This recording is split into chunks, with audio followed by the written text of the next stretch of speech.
मेरी तो फैमिली भी मुझे मना कर रही है, डरी हुई है कि मत बोलो।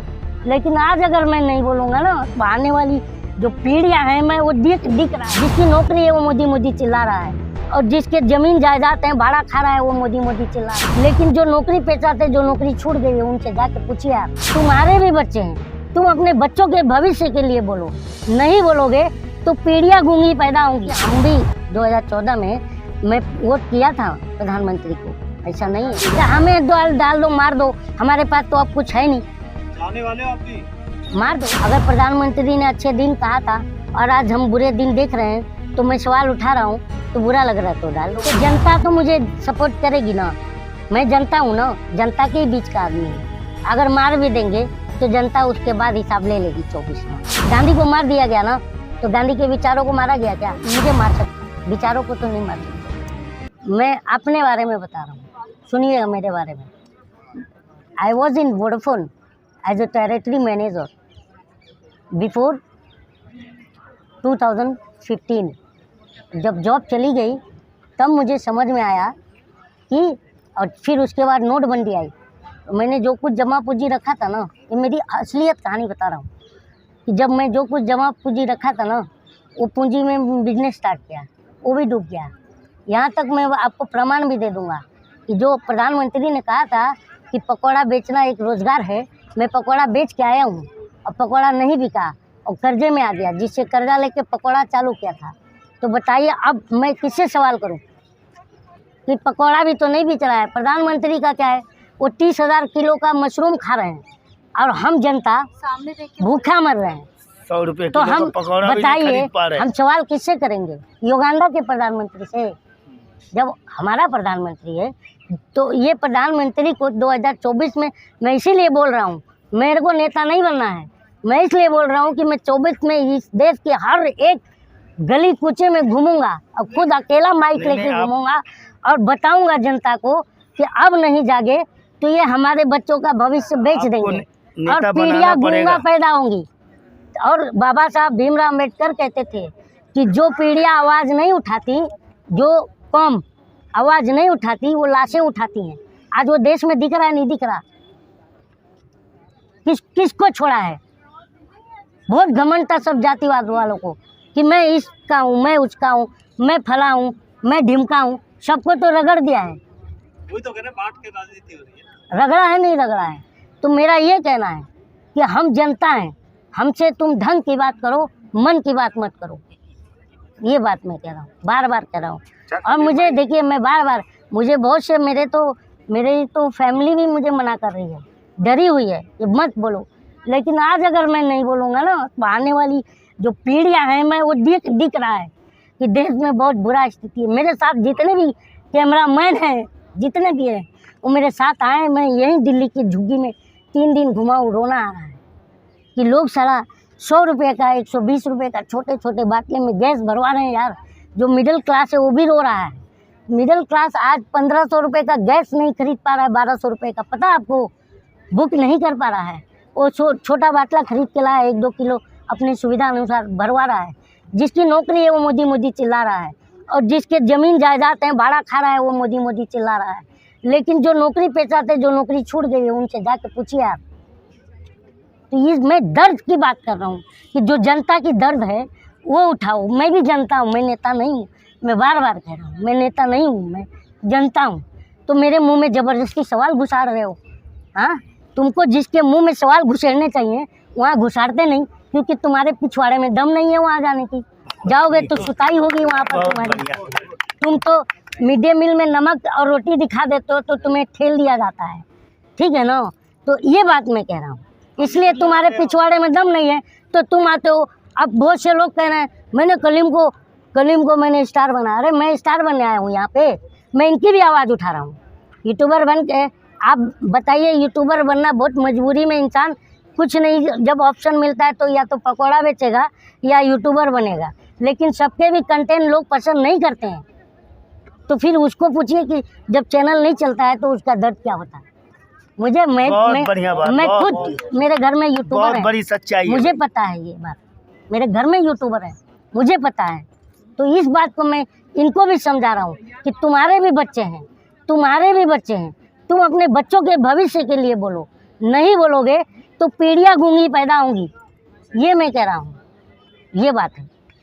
चलिए, आप भावुक भी हो रहे हैं, ये बताइए नहीं, रोड में क्या भावुक की बात नहीं है। नहीं, आप तो अगर जो भावुक, अगर आपके अंदर भावुकता नहीं है जनता का दर्द देख के, तो आप इंसान ही नहीं है। अरे सर, बात तो सवाल तो सुनिए सर। हाँ बोलिए। आप जज्बाती हो रहे हैं। नहीं, मैं जज्बाती नहीं हो रहा। मैं ये कह रहा हूँ कि ठीक है, रोड मैप क्या है आपके पास, क्या प्लान है कि जनता? रोड मैप यही है कि जनता को असलियत बताई जाए कि देखो 5 किलो राशन जो दिया जा रहा है आपको, वो 5 किलो राशन की कीमत 25 रुपया है और 5 किलो दे रहा है सरकार 125 रुपये का, और तुम्हारे पिछवाड़े से 1200 रुपया निकाल रहा है पीछे की जेब से। समझ रहा हूँ क्या बात? अब बताइए, तो मैं यही कह रहा हूँ कि ये अच्छे दिन हैं, हमको जनता को समझाना है और जनता को बताना है कि देखो, हमें बोला गया था कि तुम्हें 15 लाख मिलेंगे और फिर हमें से 15 लाख के ऊपर ले लिया गया है धीरे धीरे करके। आज बताइए, देखिए मैं इस बात को क्यों उजागर कर रहा हूँ, मैं सच्चाई बात कर रहा हूँ, जनता की बात है। आपको पता है मैं डायबिटीज पेशेंट हूँ, आपको नहीं पता होगा, मैं बता रहा हूँ। मैं डायबिटीज पेशेंट हूँ। 2014 के पहले एक दवा आती थी ग्लिटारिस, गूगल पे सर्च कर लीजिएगा, M15 ग्लिटारिस, और एक ग्लाइचेक 80 आता है। मैं एग्जाम्पल बता रहा हूँ। तो ग्लिटारिस M15 की जो M15 मतलब 15 की कीमत 56 रुपये थी, आज वो 90 रुपये में आ रही है। तो बताइए मैं कहाँ से बेयर करूँगा? अगर मैं दवा नहीं खाऊं तो मर जाऊँगा यार। तो जनता को ये मार रहे हैं कि जनता के का साथ दे रहे हैं। मैं ये कह रहा हूँ, ग्लाइचेक जो आता था वो 40 रुपये का आता था, आज ये 80 रुपये के ऊपर आ रहा है। तो बताइए, मैं बीमार आदमी हूँ और डायबिटीज पेशेंट जो होता है वो लाइफ टाइम तक दवा खाता है। तो इस दवा की कीमत, हर दवा की कीमत बढ़ा दिया और जनता को ये पता नहीं है। तो इसलिए हम जनता को बताएंगे। और 24 में इनको 24 में जनता जो है, मैं बार बार कह रहा हूँ कि जनता मुद्दे पर चुनाव करेगी। मैं जनता को ये नहीं बोल रहा हूँ कि जनता का नेता बनूंगा, लेकिन मैं ये इसीलिए बोल रहा हूँ कि 24 में सत्ता बनाम जनता की लड़ाई नहीं है, जनता बनाम सत्ता की। कलीम शेख जी, एक सवाल है मेरा। इंडियन एक्सप्रेस ने अभी एक रिपोर्ट जारी करी है जिसमें जांच कमेटी ने ब्रिजभूषण को पिता तुल्य बताया है। तो मैडम जी आप सुनिए ना, हनीप्रीत को जानती हैं? हनीप्रीत ने भी बाबा राम रहीम को पिता तुल्य ही बताया था। तो ये सब बातें मत आप बताइए, हम सब जनता जानते हैं और हमें भरोसा है, आज नहीं तो कल। आपको पता है जेपी आंदोलन पढ़ी हैं आप? हाँ, इंदिरा गांधी को उखाड़ के फेंकने वाला सत्ता से कौन है? जो गलत करेगा उसे हम उखाड़ के फेंकेंगे। तो जेपी आंदोलन में आपको पता है ना, उस समय आपको पता भी होगा उस समय क्या नारा लगता था? Indira is India, India is Indira. लेकिन उस इंदिरा ने अपना खुद का सीट भी नहीं बचा पाई थी। तो जनता जब जागती है ना, तो प्रधानमंत्री भागता है। ये हमने श्रीलंका में देखा है। जागेंगे हम, ऐसा नहीं है, क्योंकि बच्चों का भविष्य की बात है, आज बच्चों की पढ़ाई की बात है, आज बच्चों की कॉपी किताब की बात है। यार तुम जाओ मिडिल क्लास के पास, मिडिल क्लास आज थर्ड क्लास की तरफ चल पड़ा है। मिडिल क्लास की कोई बात कर रहा है? मेरी बात सुनिए, जब प्रधानमंत्री से मीडिया सवाल करेगी कि प्रधानमंत्री जी 2 करोड़ रोजगार कहाँ हैं आपका मैनिफेस्टो में, मीडिया का काम बता रहा हूँ कि आपने 2014 में मैनिफेस्टो में डाला था कि 2 करोड़ रोजगार मिलेंगे और 2 करोड़ रोजगार नहीं मिला। मैं खुद रोजगार पे था, मेरा रोजगार चला गया। तो ठीक है, तो लेकिन आप प्रधानमंत्री को टीवी पर बुला के पूछते हो कि आप थकते क्यों नहीं? तो इसको क्या कहूँ बताओ? ये कौन सा मीडिया है? बताइए, मैं क्या कहूँ? आपको बुरा नहीं लगना चाहिए। नहीं। देखिए मैं दर्द बयां कर रहा हूँ, आपको आना है, चलिए मेरे साथ, मैं दिखाता हूँ इस देश की हकीकत कि क्या हाल है।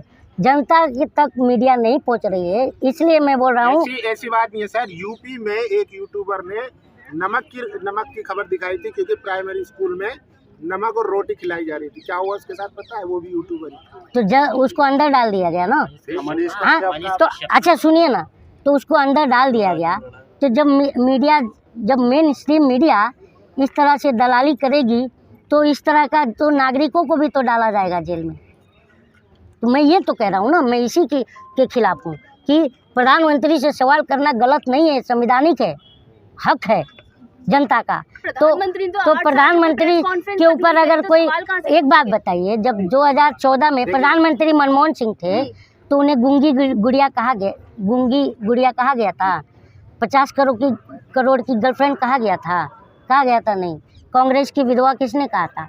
तो ये सब चीज़ें हैं मैडम जी। तो हमें अब उस चीज़ में देखिए, हम भी 2014 में मैं वोट किया था प्रधानमंत्री को, ऐसा नहीं है। आप वोट दिए थे? हाँ जी।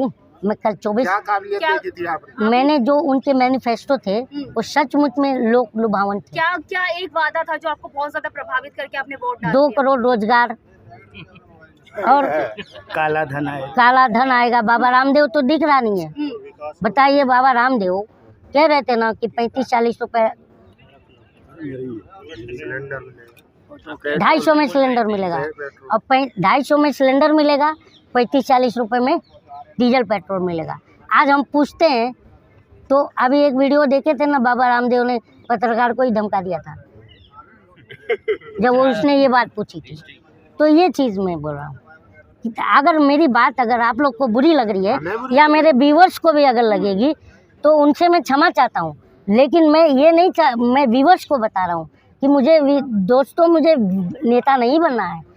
मैं सिर्फ ये चीज़ कह रहा हूँ कि आज अगर मैं इस बात को सहन कर रहा हूँ तो देश का स्थिति बहुत बुरा होगा और इसका जिम्मेदार हर एक नागरिक होगा। ये मैं कह रहा हूँ भाई। तो आज ऐसे में बड़े बड़े नेता, बड़े बड़े एक्टिविस्ट जो बोलता है उनको जेल में डाल दिया जाता है। हमें डाल दो, मार दो, हमारे पास तो अब कुछ है नहीं। जाने वाले हो आप भी? मार दो। अनुराग ओझा चला गया, पता नहीं चला। हमको किसी से लेना देना नहीं है। हम अपनी बात, बड़े बड़े नेता जो है, अरे यार सुनिए ना, मैंने अगर कोई गलत बात कही है तो मुझे आप डाल दो। गलत सवाल पूछा हूँ तो, गलत सवाल अगर पूछा हूँ तो मुझे डाल दीजिए। क्या मेरे बच्चों को शिक्षा का अधिकार नहीं है? अगर मेरे बच्चों को शिक्षा पर चोट की जा रही है तो मैं सवाल उठा रहा हूँ तो मुझे जेल में डाल दोगे तो डाल दो। अगर प्रधानमंत्री ने अच्छे दिन कहा था और आज हम बुरे दिन देख रहे हैं तो मैं सवाल उठा रहा हूँ तो बुरा लग रहा है तो डाल दो भाई। और क्या है, इंसाफ तो मेरे देश का कानून पर मुझे विश्वास है, आज नहीं तो कल। क्योंकि जो क्विंट न्यूज़ का जुबैर अहमद था, कानून ने उसको तो ऑल्ट न्यूज़ तो मोहम्मद जुबैर, तो उसे भी इंसाफ मिला नहीं मिला तो मुझे भी मिलेगा। लेकिन अभी भी बहुत लोग हैं जो जेलों में बंद हैं। कोई नहीं यार, क्रांतिकारी हैं वो लोग। मैं भी मरूंगा क्रांतिकारी बन के, क्या टेंशन है। फाइनल डिसीजन है। लेकिन मैं जो है ना, अब जो है मैं इस बेरोजगारी, भूखमरी, ये जो दिख रहा है ना देश की बर्बादी, इस पर चुप रहना पूरे देश को बोल रहा हूँ हानिकारक है। आप अकेले हैं और ऐसे में जो सांप्रदायिक माहौल है पूरा मीडिया चला नहीं, सांप्रदायिक माहौल मीडिया बना रहा है, जनता में नहीं है। वही तो उसको कैसे आप अकेले काउंटर कर पाएंगे? मैं काउंटर थोड़ी कर रहा हूँ, मैं सवाल यार तो समाज में आप अपनी बात रखेंगे ना, उसको इसमें नहीं तो जनता तो मुझे सपोर्ट करेगी ना। मैं जनता हूँ ना, जनता के बीच का आदमी हूँ। अगर मार भी देंगे तो जनता उसके बाद हिसाब ले लेगी 24 में। हाँ, गांधी को मार दिया गया ना, तो गांधी के विचारों को मारा गया क्या? आज भी मारा, उनकी आज पूजा होती है। गांधी के जो भी मारा उस पर मत जाइए। गांधी को मारा गया, तो महात्मा गांधी को, राष्ट्रपिता महात्मा गांधी को, तो उनके विचारों को मार दिया गया क्या? आज भी जिंदा है। हाँ, तो मेरे भी विचार को मुझे मार सकते हैं, विचारों को तो नहीं मार सकते। बस यही कहना है।